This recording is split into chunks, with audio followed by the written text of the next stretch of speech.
That's the reality of it. Well, the fact they're not preferencing the Liberal Party or recommending it. Well, I mean, anything's possible, right? On a whole range of numbers. I don't think anyone's seriously suggesting that from inside either camp.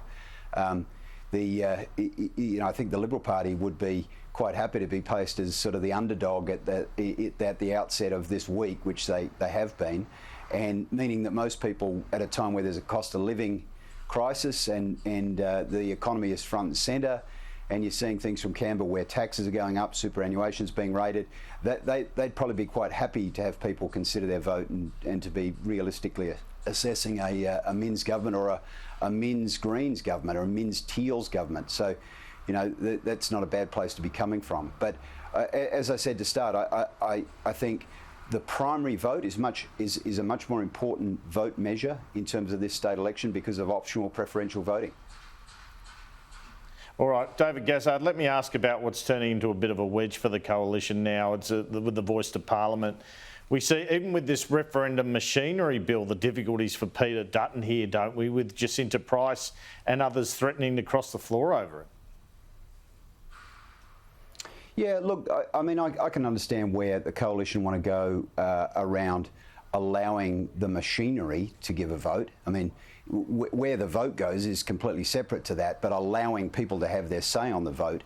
I think what it says, though, with the people involved, particularly Jacinta, I don't know whether that quite is a wedge for the coalition, or having a very strong Indigenous person demonstrating that the practical realities of Indigenous people in the Northern Territory, where she represents, along with Marion Scrimgeour, who is also worried about the way that the voice is being put in front of law and order issues. I think it sort of says there's a broader problem that may affect the vote around the voice itself with the referendum. So, maybe you lose a vote on the mechanism, but it shines a spotlight on the problems with the actual referendum itself.